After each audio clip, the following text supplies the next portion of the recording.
Since 2002, the Kenny Hill Sculpture Garden has been a landmark in the Chauvin community. Shrouded in mystery, the story of the garden attracts tourists from all over the world. Lorelei Bacheron is an artist docent at the studio across the street from the garden. She says it offers an out-of-the-blue delight for visitors of the community.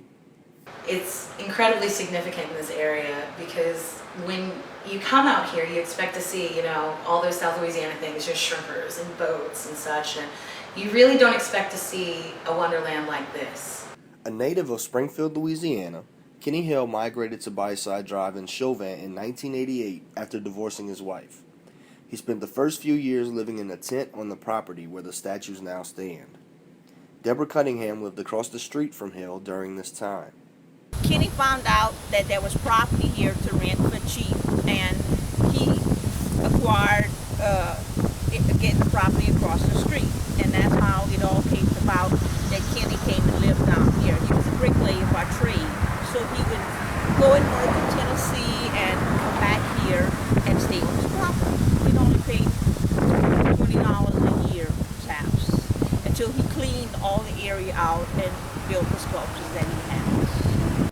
Over time, Hill was able to build a house on the property using leftover materials from odd jobs.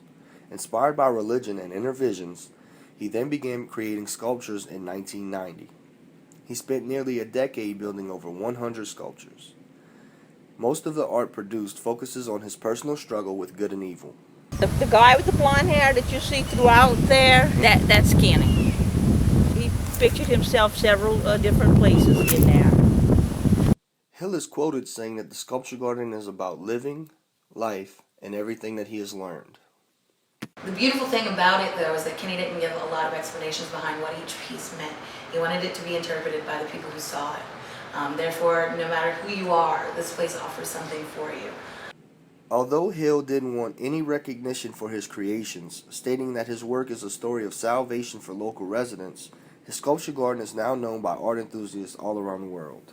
Well, most people see it on the internet and through word of mouth, and that's how we get the tourists from the internet. Because I've met people from all over the world, Germany, England. Lots of people from England come to see the culture. In early 2000, Hill was evicted and abandoned his art and his home.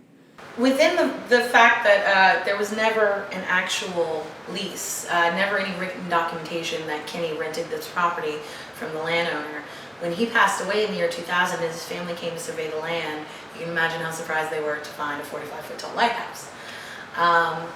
Now, the agreement that Kenny had with the landowner was something along the lines of, you pay me $100 a year, you can do whatever you want on the property. So when the family, found this out, they said, well, if you just pay us for the year, then you can stay on the property. Kenny felt sort of, attacked by that. That the agreement that he had had with the old man who owned the property, he claimed that he had already paid for the year. There was a lot of commotion with that. Between that and the fact that at the time when Kenny lived here, it was truly a garden. There were banana trees everywhere. The grass was as tall as your shoulders. There had been a few complaints from neighbors about, what was going on here, people who didn't understand. So, all of that sort of combined together, he was served with an eviction notice. And even though people in the community offered to help him with the money to say, here, keep this land, he turned it down. And one day he took off on foot and never came back and left all of his belongings behind for the most part and has never once returned. His home has since been demolished, but thanks to the Kohler Foundation and Nicholls State University, the sculptures have been preserved. In 2002, the sculpture garden was opened for the public, and the Kohler Foundation dedicated a new art studio to Nicholls State University across the street from the site. The garden now serves as a retreat for local families and an everlasting memorial of the man who built it. Hill's whereabouts have been unknown for years, but it is rumored that he is still alive in a nursing home. He's in a hospital, from what I understand, and he doesn't even know he's done this. He's got Alzheimer's. Although short and misty, Kenny Hill's story has had a large impact not only on the small bayou community of Chauvin, Louisiana, but on art communities all over the world. For NTW News, I'm Janzen Verdin.